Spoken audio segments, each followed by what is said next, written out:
Hey there, welcome to the Dozy Historian. If you love stories from the past told in a calm and cozy way, you're in the right place. Today, we're journeying back to a paradise on the brink of war to explore the moments just before Japan's attack on Pearl Harbor and America's entry into World War II. In the first week of December 1941, the air on the Hawaiian island of Oahu was a sweet, lazy perfume of blooming ginger and truck exhaust. The idea of a global war felt as distant as a dream. Hawaii was an American territory, a fortress in the middle of a vast, peaceful ocean. While newspapers on the mainland screamed about Hitler, Honolulu's headlines were about sugar tariffs and pineapple prices. The biggest conflict was the friendly rivalry between the soldiers and sailors who filled the streets of Waikiki. The territory was a true melting pot. People of Japanese, Chinese, Filipino, Portuguese, and native Hawaiian descent lived side by side, creating a unique culture. Japanese Americans made up nearly 40% of the population. They were shopkeepers, fishermen, and farmers whose children grew up speaking English and dreaming the American dream. The imperial ambitions of Tokyo felt as remote as the dust on the moon. Saturday, December 6th, was a day of simple island pleasures. Ensign Tommy Keller, a young naval accountant from Ohio, spent the afternoon playing beach volleyball. He saw his posting on the USS Oklahoma as a temporary holiday. His biggest worry wasn't the war, but whether a girl he'd met would agree to a date. This was the prevailing, dangerous optimism. The belief was that Hawaii's distance and the mighty U.S. Pacific Fleet, with 8 massive battleships lined up in what was called Battleship Row, made the island invincible. But the fleet's 2 most valuable assets, the aircraft carriers, were away at sea, and the battleships, moored so close together, were a single, irresistible target. The officers were planning their Sunday golf games, and the sailors looked forward to shore leave. The real war felt half a world away. Yet, danger was moving swiftly across the North Pacific.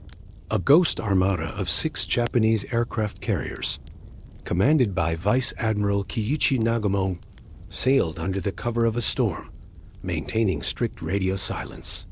On board were over 400 aircraft.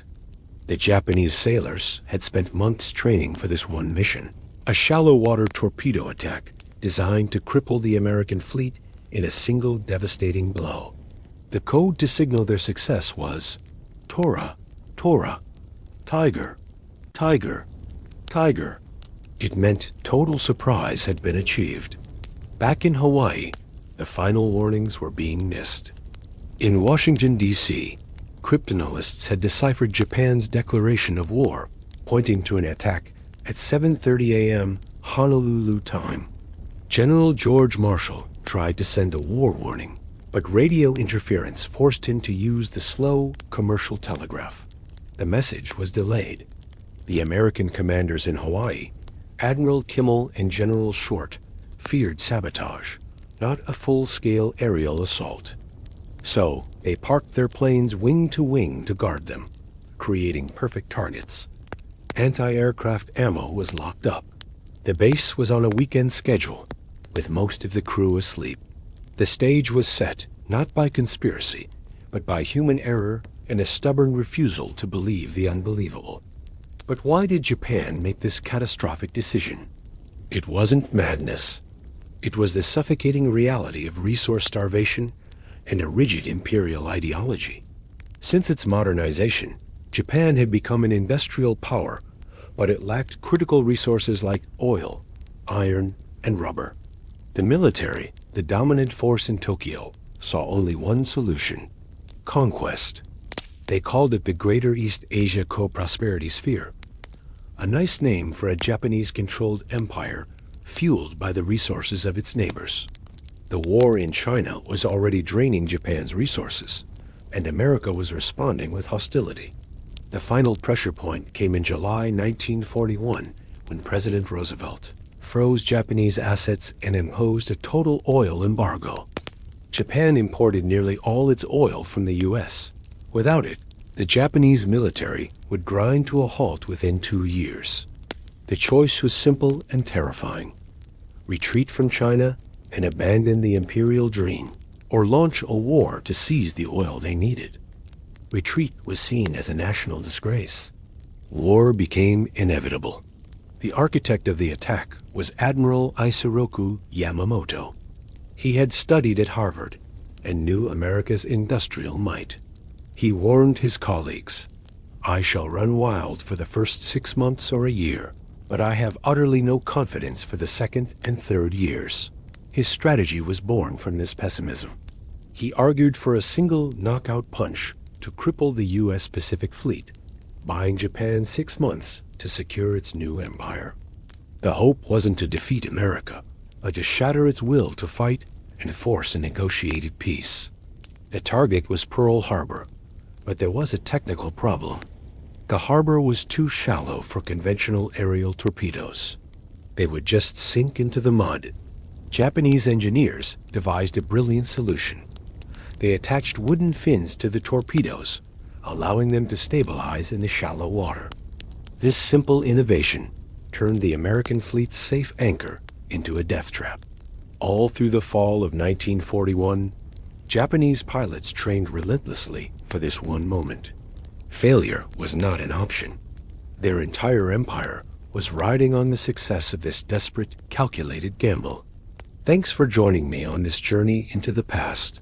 On December 6, 1941, aboard the Japanese flagship Akagi, the air hung thick with a mix of fierce discipline and unspoken emotion. Commander Mitsuo Fukuda, the veteran pilot chosen to lead the entire assault, walked the flight deck. For weeks, he had burned every detail of Pearl Harbor into his mind: the ship moorings, the anti-aircraft gun placements, the predictable Sunday routine. He gathered his pilots for one last briefing. Many were just boys, their faces tense, their white scarves a symbol of their readiness to die for the emperor. They weren't just fighting for oil or territory. They were driven by Bushido, the warrior's code of loyalty and sacrifice. In their eyes, they were crusaders liberating Asia from Western tyranny. Fukuda's voice was cold and steady as he reviewed the plan. The first wave would strike and shatter. Dive bombers would obliterate the airfields, destroying American fighters on the ground. Torpedo planes would aim for battleship row. This was the decisive blow. The second wave would mop up, finishing off any remaining ships, and crucially, the fuel storage tanks and dry docks. The orders were crystal clear. After the battleships, the American aircraft carriers and the fuel depots were the primary targets. If they could sink the carriers and destroy the hundreds of millions of gallons of fuel, the U.S. Pacific Fleet would be paralyzed for years. As the sun set, the pilots knelt on the deck. They wrote final letters to their families, not with fear, but with a calm acceptance of their fate. This attack was a monumental risk, but to them, it was the only honorable path left to save their nation. In the dead of night, the carriers turned southeast, cutting through the dark Pacific waters, ready to unleash hell upon an oblivious paradise. But while the Japanese fleet sailed in silence, thousands of miles away in Washington, D.C., a small group of codebreakers were listening to whispers that should have averted the entire disaster. The United States had a secret weapon. They had broken Japan's most secret diplomatic cipher, codenamed Purple. A brilliant team led by William Friedman had built a replica of Japan's complex cipher machine, an intelligence coup known as the MAGIC system. From a sweltering, high-security room, American cryptographers were reading Tokyo's deepest secrets. By late November, the messages they intercepted painted a grim picture. They spoke of a point of no return. Japan was demanding a free hand in Asia, and the U.S. was refusing. Then came the bomb plot messages. Tokyo urgently requested detailed reports on the exact location of U.S. Navy ships in Pearl Harbor, even dividing the harbor into 5 specific sectors for targeting. It was a bullseye being painted in plain sight. Yet, despite this mountain of evidence, the colossal failures prevented these whispers from becoming a full-throated alarm in Hawaii. The first was a failure of imagination. The American High Command, from General George Marshall in Washington down, was convinced that Japan's first move would be south, towards the Philippines or Malaya, to seize the oil and rubber they desperately needed. Pearl Harbor seemed too strong.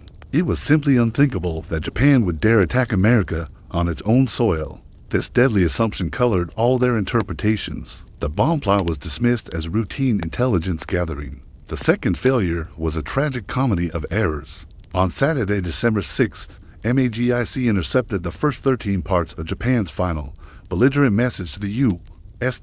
When President Roosevelt read it, he grimly remarked, "This means war." The final part arrived early Sunday morning. It instructed the Japanese ambassador to break off talks at exactly 1 p.m. Washington time, which was 7:30 a.m. in Honolulu. The time itself was the final, screaming clue. An attack was coming, and it was synchronized to that exact moment. General Marshall, finally grasping the immediate danger, drafted a critical war warning. But then, everything went wrong. The Army's secure radio network failed due to atmospheric static. So, Marshall sent the urgent message via commercial Western Union telegraph, but failed to mark it with the highest priority. The telegram arrived in Honolulu and was placed in a queue behind regular weekend traffic. As the first Japanese planes roared off their carrier decks, a delivery boy on a motorcycle was riding towards the Army headquarters, completely unaware he held a warning that could save thousands of lives. He arrived just as the first bombs began to fall. Adding to the blindness was the complete radio silence from the Japanese fleet. While the diplomatic code was broken, the complex naval code, JN-5, was not. The U.S. Navy had noted that 6 Japanese aircraft carriers had vanished from the airwaves, but they assumed the fleet had sailed south. The presence of so much intelligence pointing elsewhere made them ignore the most important clue of all, the complete lack of information from the north. The codebreakers had delivered the puzzle pieces, but the military command, blinded by their own certainties, failed to put them together until the picture was drawn in fire and blood. Back in Pearl Harbor, on that Saturday afternoon, the base was less a fortress and more relaxed. Sun-drenched town, complacency was the real commander. Admiral Husband E. Kimmel, the fleet's chief, was more concerned about sabotage from locals than an all-out air raid. This fear dictated the base's posture. On the airfields, planes were clustered wingtip to wingtip, making them easier to guard but creating a perfect, concentrated target. Anti-aircraft guns were only partially manned, with most ammunition locked away below deck to prevent accidents. The greatest symbol of this vulnerability was battleship row. 7 of the fleet's 8 battleships were moored side by side, in pairs. It was efficient for peacetime, but in war, it meant a single torpedo could strike one ship, and a single bomb could damage 2. On the deck of the USS Arizona, a band was scheduled to play the next morning. Sailors were planning their Sunday, thinking of baseball games and letters from home. The idea of a real battle was a joke. As Saturday night fell, the base settled into its routine. But just before 4 a.m., the destroyer USS Ward spotted a Japanese mini-submarine trying to slip into the harbor. At 6:37 a.m., the Ward attacked and sank it, firing the first American shot of the Pacific War. The crew sent an urgent report.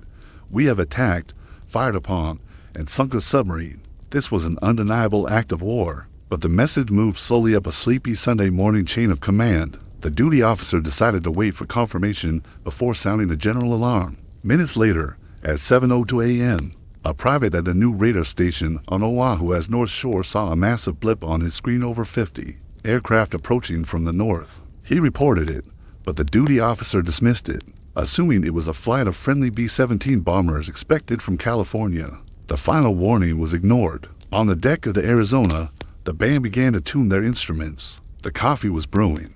The fatal complacency had held firm right up to the very last second. Thank you for watching. If you found this story compelling, please like this video and subscribe to our channel for more deep dives into history. We'll see you next time. In just 1 hour, the calm of 1,000 men, hardened by peacetime habits and comfortable assumptions, would cost the lives of thousands more. The morning of Sunday, December 7, 1941, was a story of incredible technology undermined by human routine. In those critical hours between sunrise and the first bombs, the U.S. had to separate undeniable pieces of evidence that an attack was imminent.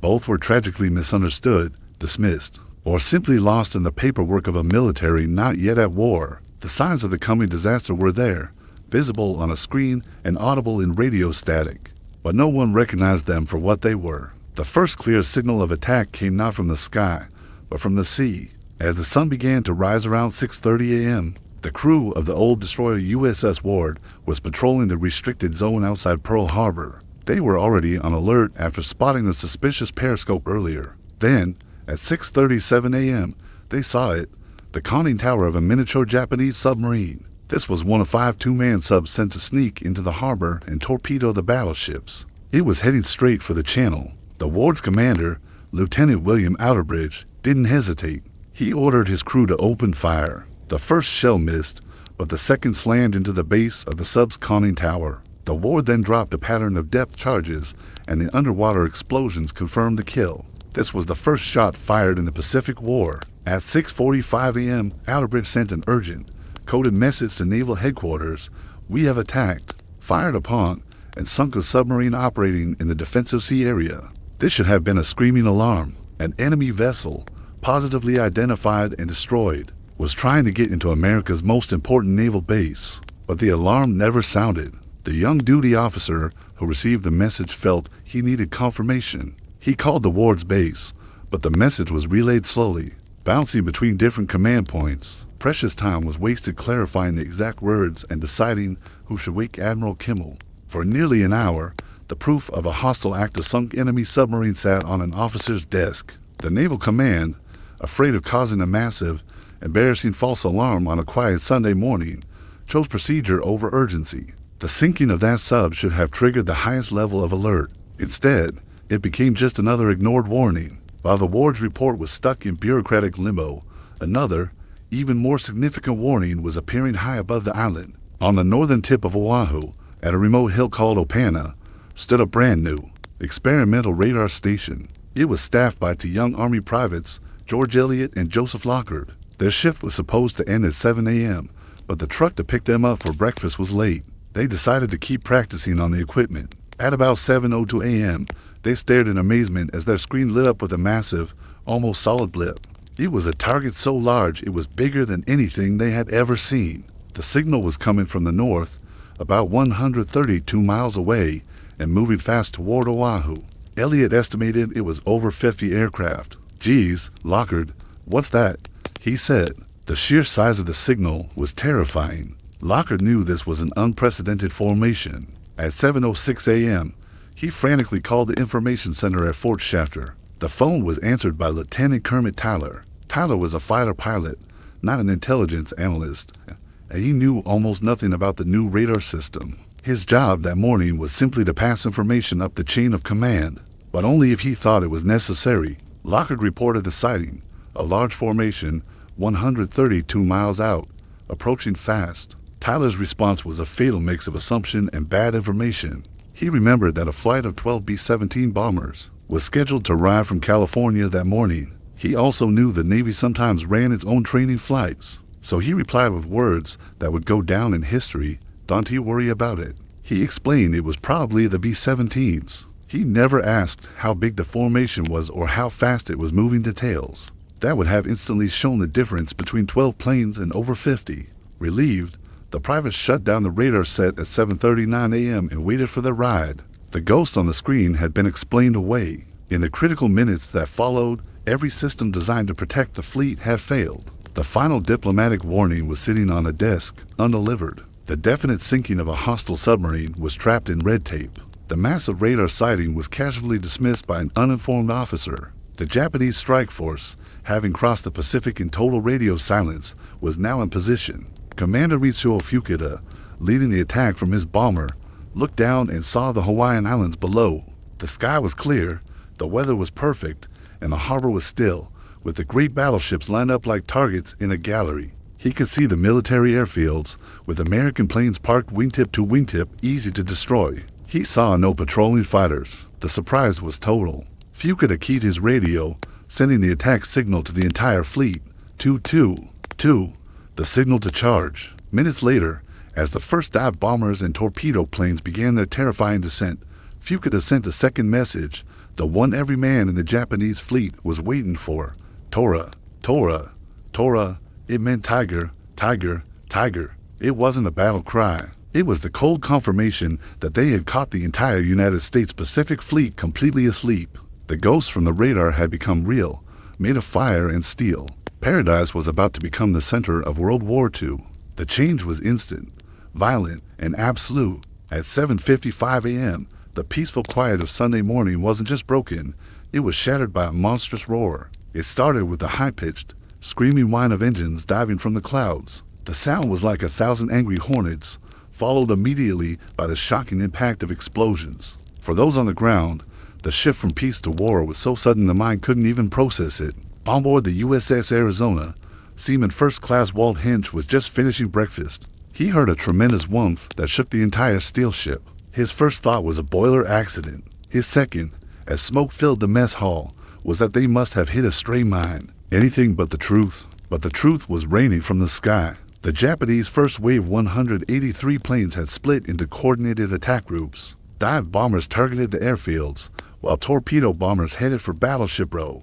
The air above Ford Island was instantly turned into a chaotic storm of planes, all marked with the red circle of the rising sun. The dive bombers had one job: make sure the Americans couldn't get their planes in the air. They hit Hickam and Wheeler fields with brutal efficiency. Master Sergeant Joe Martinez was shaving when the explosion started. He ran outside to see the impossible. The neat rows of American planes were erupting into massive fireballs. The Japanese had caught them perfectly clustered together, defenseless. Fuel drums ignited, ammunition cooked off, and the air crackled with secondary explosions. It was a massacre of machines. Martinez watched the Japanese planes strafe the ground and saw American soldiers fall. In that moment, all peacetime thinking vanished. He grabbed his rifle and ran to join a group of men who were desperately, uselessly, trying to shoot down high-speed aircraft with rifles. The real carnage was in the harbor itself. At 7:57 a.m., the torpedo planes began their low-level runs. This was the moment of strategic genius and ultimate destruction.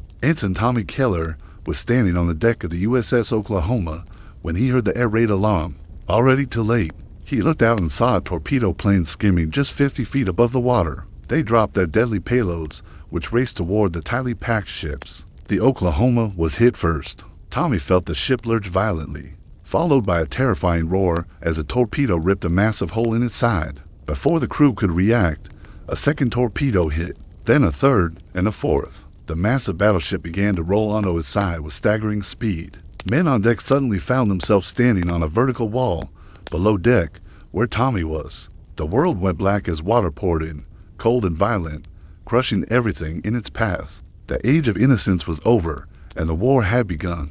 In less than 15 minutes, the USS Oklahoma was capsized. 429 men, many trapped in the darkness of the lower decks, drowned instantly or were crushed as the massive ship rolled over, its bottom plates rising out of the water like the back of a dying whale. Just yards away, the carnage was equally swift and total. The USS Arizona, flagship of the Pacific Fleet's Battleship Division I, received several bomb hits. One bomb, possibly dropped by Commander Fukuda's group, pierced the Arizona's deck near the forward magazines. This was the catastrophic blow. At 8:06 a.m., the Arizona erupted. The explosion was so immense that witnesses described it as a volcanic event. 2 million pounds of powder, the ship's entire forward ammunition supply, detonated at once. A massive plume of fire and smoke shot thousands of feet into the air, obscuring the morning sun. The force tore the bow section of the battleship completely apart. Debris, bodies, and metal rained down for hundreds of yards. The deck was instantly swallowed by a raging inferno, the heat blistering, the air unbreathable. Nearly 1,100 men, including the ship's admiral and captain, died in that single, horrific flash. The ship sank to the bottom of the shallow harbor in minutes, taking hundreds of trapped men with it. The Arizona became the burning tomb of the Pacific Fleet. The remaining battleships, the West Virginia, the California, and the Nevada, were all struck by multiple torpedoes, quickly flooding and listing. The sheer volume of the attack forced an immediate animal response. Sailors ran to their battle stations, fueled by shock and pure adrenaline. The few anti-aircraft guns that could be manned and loaded began to fire back. The black puffs of smoke from the American ack-ack finally began to appear in the sky, a chaotic, desperate reply to the perfectly organized Japanese assault. The harbor water, once a deep, serene blue, was now thick with oil, fire, and struggling men. Sailors, covered in thick black crude oil, swam for shore or climbed onto the hulls of capsized ships. The water was so hot in places that men were cooked alive before they could escape. The smell was unimaginable: fuel, gunpowder, burning flesh, and salt water. The first wave completed its primary mission in less than 45 minutes. They had sunk or fatally damaged 4 battleships, severely damaged 3 others, and crippled the air defenses. The success of the strike was total, shocking even the Japanese pilots. As Commander Fukuda flew back to observe the devastation, he saw what he later described as a sight of unspeakable magnificence. The great American fleet lay burning, defeated, and drowning. Of all the destruction, the fate of the USS Arizona was the most absolute. She was a grand old lady of the fleet, a symbol of American might. Her demise was instant, fiery, and final. It was the single, most defining moment of the attack, representing not just the loss of a ship, but the death of American innocence. The fatal strike occurred at approximately 8:06 a.m. A Japanese dive bomber released a single, heavy 1,760-pound armor-piercing bomb. The bomb sliced through the air and struck the deck between the number 1 and number 2 turrets. It plunged through the armor and came to rest near the massive storage magazine. For the forward main guns, the result was a sympathetic detonation on an industrial scale. The forward section of the ship became a literal volcano. The blast was blindingly bright, a flash of white-hot heat followed by a towering pillar of orange fire and black smoke. The force was so immense that it physically lifted the entire forward section of the Arizona out of the water. The detonation instantly killed everyone in the forward third of the ship. This included the entire crew of the number 1 turret, the men in the forward fire control positions, and everyone below deck rushing to their posts. Rear Admiral Isaacsy, Kidd, commander of Battleship Division 1, was killed instantly. His Naval Academy ring, melted into the bulkheads, was all that was ever found. Captain Franklin Van Valkenburg, the Arizona's commanding officer, was last seen on the bridge coordinating anti-aircraft fire. He too was incinerated. The inferno that followed was absolute. Men who survived the initial blast now faced a searing, oil-fed fire and fast-rising, scalding water. Chief Petty Officer Oscar Stovall, trapped midship, saw men, their clothes burning, throwing themselves into the oil-slicked harbor, only to be consumed by the fire spreading across the surface. The oil from ruptured fuel tanks had turned the harbor into a sea of flame. Within 9 minutes of the fatal strike, the forward portion of the ship had dropped by more than 40 feet. The mast and bridge collapsed. The stern remained briefly above water, a desperate sanctuary for survivors scrambling to help the wounded. Destroyers like the USS Vestal, moored alongside, immediately came to pull men from the water, their crews ignoring the ongoing attack to save their comrades. By 8:15 a.m., the Arizona was resting on the harbor bottom. A massive fire, fueled by her own oil, burned for nearly 2.5 days. Of the 1,512 crew members aboard that morning, 1,177 died, nearly half of the total U.S. casualties for the entire day. Unlike other battleships that were later salvaged and rebuilt, the Arizona was deemed a total loss. She would never sail again. The Navy decided to leave the ship where she sank as a perpetual memorial. Today, the oil from her tanks, the black tears of the Arizona, continues to leak, drop by drop, a chilling reminder from the grave of 1,177 American servicemen. But in the midst of this paralysis, a fiercely American reaction took hold, of primal, uncoordinated, but defining burst of desperate resistance. The first wave had focused on the big targets. The second wave, tasked with mop-up, gave the crews of smaller vessels a terrifying window to fight back. One of the most intense pockets of resistance centered on the USS Nevada. Having taken one torpedo, her crew managed to get the ship underway, the only battleship to move during the attack. The sight of the massive vessel steaming down the channel was an act of defiance that enraged the Japanese pilots, who immediately targeted her, trying to sink her and block the harbor. The Nevada's crew fought back fiercely. Chief Gunner's mate Andrew Carter, despite being wounded, led the remaining gunners, shouting orders and firing relentlessly. The ship was hit repeatedly, but Carter and his men kept their guns hot, even shooting down at least one Japanese plane. To damage the proceed, the Nevada was deliberately run aground, saving the harbor channel even as they lost their ship. The small, agile destroyers proved to be the most active in the fight. The crew of the destroyer USS Helm, which escaped the harbor early, bravely engaged Japanese fighters as they headed for open sea. Perhaps the purest examples of heroism came from the repair ships. The USS Vestal, moored alongside the doomed Arizona, was slammed with shrapnel and caught fire. Her captain, Cassin Young, cut the Vestal loose and, instead of fleeing, maneuvered his ship closer to the inferno to pull survivors from the water. While chaos reigned on the water, the men at the decimated airfields fought a different kind of war. At Haliwa Field, Lieutenants George Welch and Kenneth Taylor, having driven recklessly from an all-night party, arrived under heavy fire. Ignoring orders, they found the operational P-40 fighters, taxied them onto the runway through bomb craters, and took off directly into the melee. Welch and Taylor became the first American aces of World War II, shooting down at least 6 Japanese planes between them. Their audacious attacks disrupted the precision of the Japanese second wave, providing a crucial psychological counterpunch. On the docks, military personnel who had just moments before been preparing for golf or church suddenly had to invent a defense. Welders, mechanics, and engineers grabbed anything they could: rifles, pistols, even wrenches to fire back at the strafing aircraft. Their most critical function, however, was rescue. They used dock cranes and ropes to lift men from the oil-soaked water, and began the agonizing work of cutting into the capsized hull of the USS Oklahoma. These were the forgotten heroes. They had no command structure, no battle plan, and often no proper weapons. Yet they fought back with everything they had. The sacrifice of the men on that day of infamy transformed a military defeat into a rallying cry that would fuel the nation as war effort for the next few years. Their courage, born from chaos, would never be forgotten. Thanks for watching. Please consider subscribing for more stories of history and heroism. At 2:20 p.m. Eastern Standard Time on Sunday, December 7, 1941, an invisible tremor shook the continental United States. More than 4,000 miles away, the attack on Pearl Harbor was a physical event of fire and steel, but on the mainland, its impact was a psychological shockwave, delivered instantly by the power of radio. Across the nation, it was a quiet Sunday afternoon. Families gathered around their wooden case radios, the heart of the home, listening to symphony concerts, sermons, or football games. Life moved to the comfortable, predictable rhythms of peacetime. In Minneapolis, Clara Jennings was in her living room, half listening to the New York Philharmonic. Her husband, George, dozed in his chair. Suddenly, the music faded, static hissed, and then a hurried, urgent voice cut in from the NBC newsroom. The tone was strained, nothing like the polished announcers they were used to. The bulletin was terse, almost unbelievable.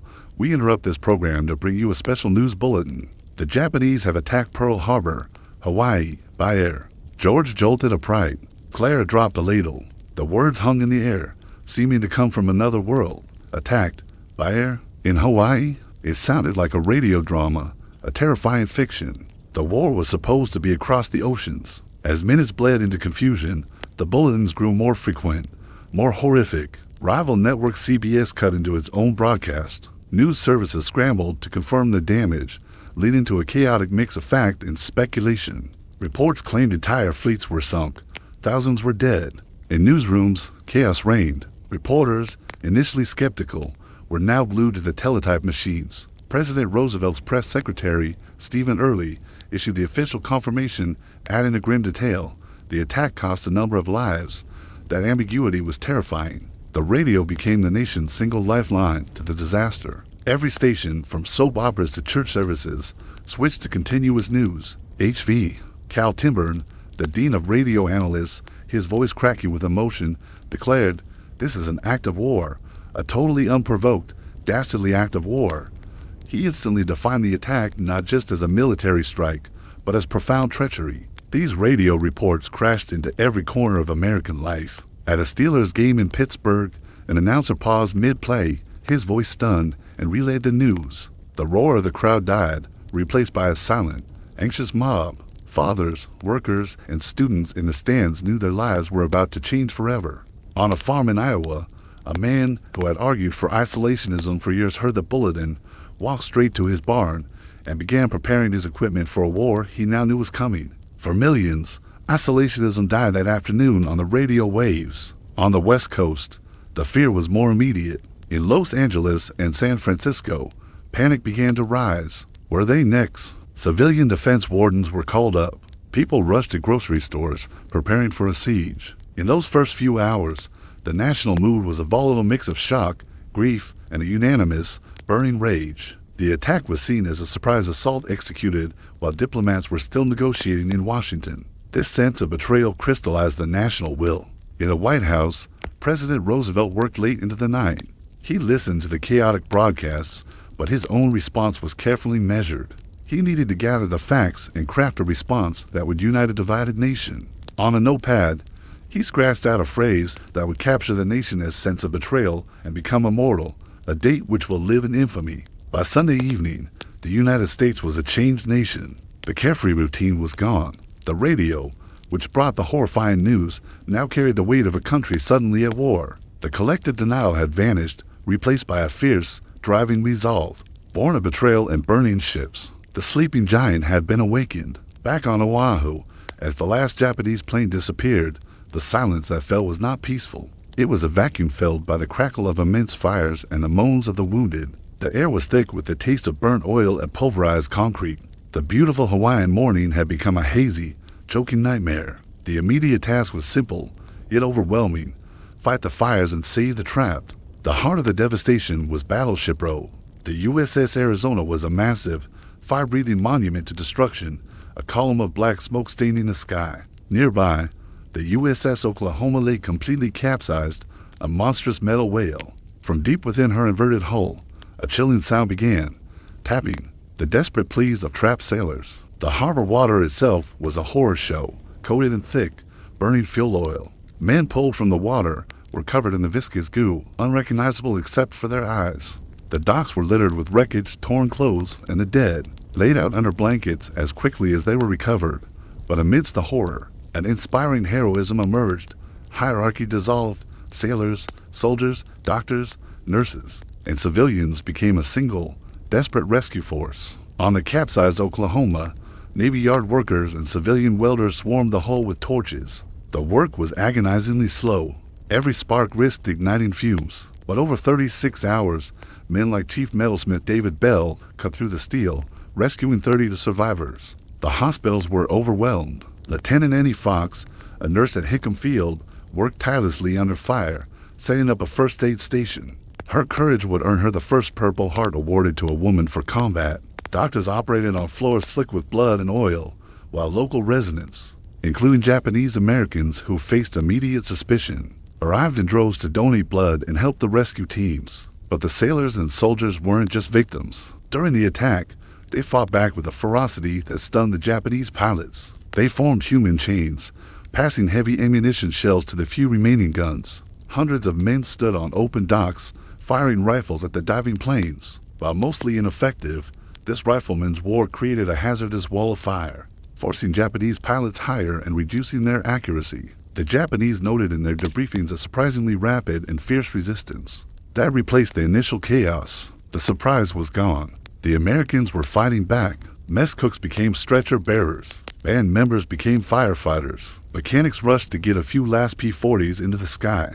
These forgotten heroes bought time, saved lives, and crucially, saved the vile infrastructure the Japanese failed to destroy: the dry docks, the power plant, and the colossal Red Hill fuel tanks. This failure to destroy the shore facilities was a strategic blunder for Japan, a blunder created in part by the fierce, localized fighting on the ground. The final tally was staggering: 2,403 Americans dead, more than half entombed forever in the USS Arizona. The pride of the Pacific Fleet, its battleships, was shattered, but the human spirit was not. The carriers were at sea and had survived. The repair facilities were intact, and the fuel reserves were untouched. As the sun set on the ruins of Oahu, the initial panic had given way to a grim, bone-deep resolve. The scattered, desperate defense had proven that even in the face of absolute surprise, American fighting spirit was intact. These uncoordinated acts of heroism were the first, bloody answer to the day of infamy, setting the tone for the long, brutal war that lay ahead. The United States had been baptized. FDR's resolve, the fireside cabinet. The White House executive residence on Sunday, December 7, 1941, was a place of profound contradictory calm.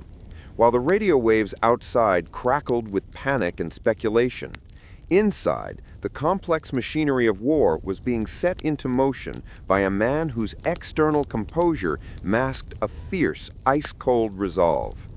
President Franklin Delano Roosevelt, FDR, confined to his wheelchair by paralysis, was about to stand taller than any military general. FDR had received the initial fragmented report from Secretary of the Navy Frank Knox at 1:47 p.m. EST. The terse, shocking message, "The Japanese have attacked Pearl Harbor by air," was all the confirmation he needed. The long, frustrating period of political maneuvering and diplomatic effort was over. His face, normally animated and smiling, set into a mask of solemn determination. The immediate war room was convened by Roosevelt informally and urgently with his key military and civilian advisors, often referred to as the fireside cabinet, though the atmosphere was anything but cozy. This meeting took place in the Oval Office and later in the Cabinet Room. The President sat at the head of the long mahogany table, surrounded by his Secretaries of War and Navy, his military chiefs, and key advisors like Harry Hopkins. The room was tense, the air thick with cigarette smoke and unspoken questions. The immediate challenge was the lack of accurate information. Initial reports were contradictory. 1 battleship sunk, 3 battleships sunk, the entire fleet crippled. The President handled the chaos with characteristic calmness. He demanded facts, not rumors. His composure was essential, setting a tone of control that prevented the military and political leaders from descending into panic. FDR's first, most critical decision was not military, but political. He ruled out a retaliatory strike or any impulsive action. He knew any American response had to be unified, legal, and clearly defined by Congress. His goal was to move the nation from a divided, isolationist state to a monolithic war machine in one single defining moment. The fires of treachery. The President's personal emotion was a profound anger rooted in a sense of betrayal. The Japanese diplomatic envoys, Ambassador Kichisaburo Nomura and Special Envoy Saburo Caruso, were scheduled to meet with Secretary of State Cordell Hull precisely at the moment the attack began. Though the attack itself was not a surprise to FDR, he knew war was coming. The deceitful timing was a staggering blow to his sense of international morality. That evening, as dinner was served in the White House, the President was restless. He insisted on working from his desk, monitoring the teletype machines. He listened briefly to the radio broadcasts, hearing the shock and fury of the American public, a rage that he intended to channel directly into war effort. FDR was a master communicator, having pioneered the fireside chat to speak directly to the American people. He knew that the speech he would deliver to Congress the next day would be the most important address of his life, a speech that would determine the course of American and world history. Crafting the infamy speech. The core of the speech was drafted late Sunday night, largely by Roosevelt himself. He rejected the traditional dry format of a formal war message. He understood that this was not a declaration of war based on subtle legalities. It had to be a moral rallying cry rooted in the concept of treachery. Working with his secretary, Grace Tully, FDR took a dictation pad and began to speak the famous lines, revising the text with sharp, decisive strokes of his pencil. Initial draft. The original opening line spoke of the date that would live in world history. FDR's revision. FDR immediately changed it to the phrase that would become immortal, a date which will live in infamy. The word infamy was more personal, more damning, and perfectly captured the national outrage over the sneak attack. He purposely kept the text short, sharp, and focused entirely on the facts of the attack, avoiding any mention of the diplomatic failures or the intelligence warnings. The speech was designed to be easily digestible by the American public, painting a clear, unambiguous picture of innocent victims attacked by an insidious enemy. He detailed the successive attacks across the Pacific, from Malaya to Hong Kong, to demonstrate that the Pearl Harbor attack was part of a coordinated, massive offensive, not an isolated incident. The conclusion was direct.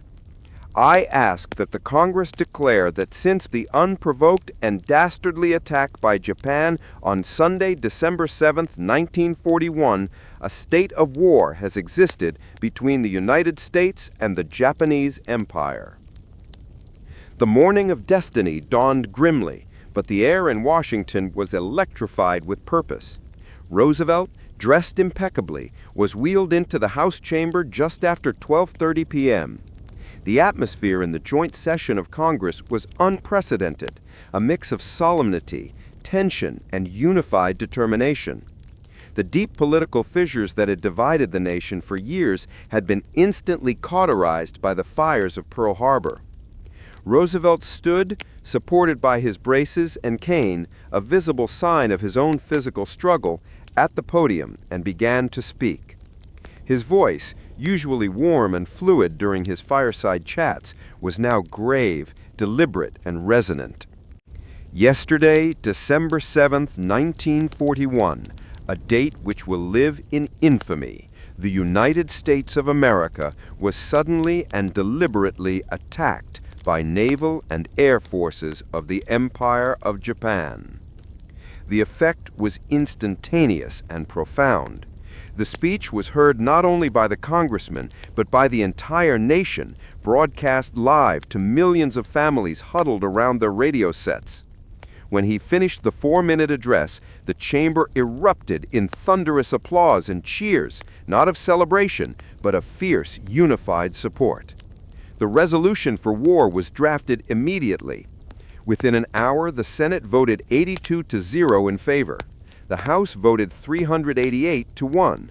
The single dissenter, Representative Jeanette Rankin of Montana, an ardent pacifist who had also voted against the U.S. entry into World War I, was shouted down and quickly escorted out of the chamber by her enraged colleagues and gallery onlookers. Her dissent was a lonely footnote. The unanimity of the declaration was historic. At 3 p.m., President Roosevelt signed the declaration in the Oval Office, officially bringing the United States into World War II. As he signed the document, he turned to his advisors and reportedly said, "Now we're all in the same boat, and we must sink or swim together." FDR's resolve, his quick thinking, and his unparalleled mastery of communication turned the greatest military defeat in American history into the greatest political rallying cry. By refusing to panic, by focusing the national dialogue on treachery, and by delivering the perfect, concise speech, he ensured that the nation's overwhelming rage would be immediately channeled into a unified, focused, and relentless war effort. The Fireside Cabinet had made its first pivotal move, committing the full weight of the American economic and moral power to the war. The Declaration of War, 4 minutes of destiny. The air in the chamber of the House of Representatives at 12:30 p.m. on Monday, December 8, 1941, was charged with a destiny that transcended politics. This was the moment the 77th Congress, a body notorious for its deep, bitter divisions over foreign policy, was to render the final judgment on America's long, agonizing debate over entering the global war. Every seat was filled. Members of the House and Senate sat intermingled, their faces etched with the grim anxiety of a nation betrayed. The galleries were packed with diplomatic officials, Supreme Court justices, and the President's cabinet. There was no applause, no customary casual chatter, but a deep, respectful silence, a recognition that the long era of American isolationism was ending not with a philosophical debate, but with a catastrophe. The entrance of the President. The solemn atmosphere intensified as President Franklin Roosevelt was wheeled onto the dais. He wore a dark suit, his face serious, his demeanor conveying a profound personal gravity. He was helped to his feet by his son, James, and secured behind the specially built podium. For a nation accustomed to his genial, reassuring voice from the radio, the sight of the resolved, visibly determined commander-in-chief delivered its own silent message of resolve. At 12:35 p.m., the President began to speak. The speech, drafted the night before and revised by his own hand, would take precisely 4 minutes and 25 seconds to deliver. It was a masterpiece of political communication, short, focused, and designed to not argue strategy, but to indict an enemy. Roosevelt began with the words that would instantly become immortal, delivered with deliberate, measured pacing. Yesterday, December 7th, 1941, a date which will live in infamy, the United States of America was... The smoke from Pearl Harbor hadn't even cleared, but for the survivors, Men like Ensign Tommy Keller of the USS Oklahoma, everything had changed. He wasn't just a peacetime accountant anymore. He was a witness, a survivor. For him and an entire nation, the abstract idea of war suddenly became intensely personal. The memory of sunken ships and entombed sailors fueled a fire that would engulf the globe. Overnight, the American home front became what President Roosevelt called the arsenal of democracy. He set breathtaking production goals that seemed impossible. 60,000 planes in 1942, over 125,000 in 1943. The USECO and OMY, still sputtering from the Great Depression, roared to life. Unemployment vanished. Factories that were once shuttered now ran 24 hours a day, 7 days a week. The massive auto plants in Detroit, the Big Three, completely retooled. Civilian car production stopped entirely. Ford's legendary Willow Run plant was built just to churn out B-20 for Liberator bombers, eventually producing one plane every single hour. General Motors switched from cars to machine guns and naval engines. In the shipyards, a miracle unfolded. The U.S. launched an emergency program to build Liberty ships, simple cargo vessels vital for supplying the Allies. Using a factory-line approach, they slashed construction time from months to just weeks. This industrial tsunami was the true strategic answer to Pearl Harbor. Japan damaged American ships. America's response was to build an arsenal that would dwarf anything the Axis powers could ever imagine.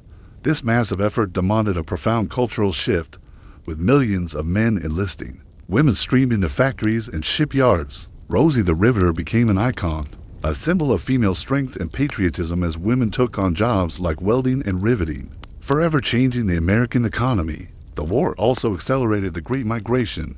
African Americans, previously excluded from many industrial jobs, moved north and west for defense work, fighting for a nation that still enforced segregation. The spirit was one of collective sacrifice. Americans planted victory gardens, bought war bonds, and rationed everything from gasoline to sugar. Supporting the troops wasn't just a slogan, it was a daily commitment in every home.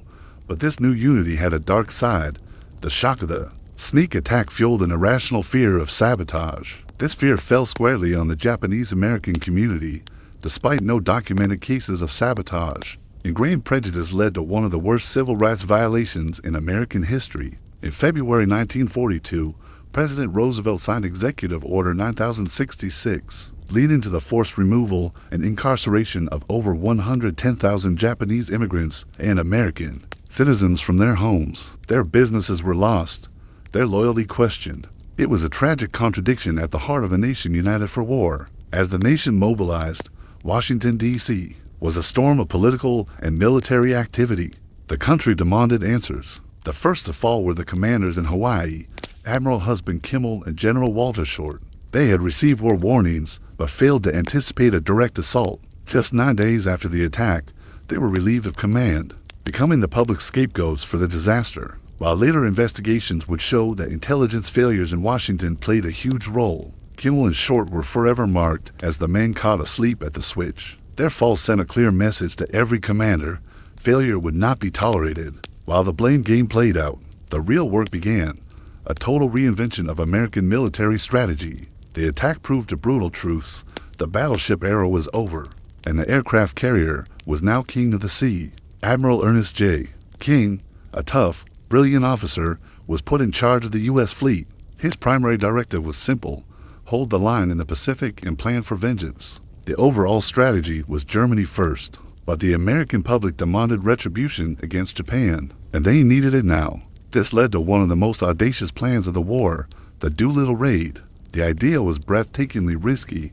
Launch B-25 medium bombers, planes never designed for it, from an aircraft carrier to bomb the Japanese home islands. The raid had little strategic value. Its purpose was purely psychological. It was meant to show the American public that the U.S. could strike back and to shatter the Japanese sense of invulnerability. Lieutenant Colonel Jimmy Doolittle, a legendary aviator, led the mission. His crews trained in secret, practicing impossible takeoffs from a runway painted to look like a carrier deck. The fate of America's remaining carriers depended on the success and secrecy of this mission. It was a gamble that could either restore American morale or end in a suicide mission. Remember Pearl Harbor. It wasn't an official slogan. It was a visceral cry for retribution that echoed across the nation. It became the forward distillation of American fury and resolve. turning a catastrophic defeat into the engine of victory. The government's Office of War Information seized on this cry. Propaganda posters and newsreels depicted the enemy as treacherous and barbaric, justifying the total war effort. The image of the burning USS Arizona became the ultimate symbol of sacrifice. Every bond bought, every hour worked in a factory was a direct act of vengeance for the men who died that Sunday morning. This national rage fueled an industrial surge the world had never seen. Roosevelt's impossible production targets were not just met, they were obliterated. Between 1940 and 1945, the U.S. produced over 300,000 aircraft and more than 88,000 tanks. Workers adopted a new mantra, a plane a day keeps the Japs away. This relentless output of steel and firepower was the ultimate answer to Pearl Harbor. The Japanese had damaged 8 battleships. America replaced them with a navy built around dozens of new aircraft carriers. The call to arms also had immediate military consequences. The Doolittle raid in April 1942 was the first concrete fulfillment of the vow to remember Pearl Harbor. Though it caused minimal physical damage, the raid shocked the Japanese high command. It forced them to seek a decisive battle to destroy America's carriers, leading directly to the pivotal Battle of Midway in June 1942. At Midway, the U.S. crippled the Japanese fleet, a true act of vengeance, and the moment the tide turned in the Pacific. Pearl Harbor was the hinge upon which modern American history turned. It destroyed the nation as belief in its own invulnerability and forced it to accept its role. As a global superpower, it forged the greatest generation through shared sacrifice and a common purpose. Today, the sunken hull of the USS Arizona remains a powerful memorial, a visible scar ensuring that the cost of that day of infamy is never forgotten. The attack transformed a reluctant, divided nation into a unified war machine, driven by the personal vow of millions to remember Pearl Harbor and pay the debt with decisive victory. Thanks for watching. If you found this look into history valuable, please like this video and subscribe to our channel for more stories like this one.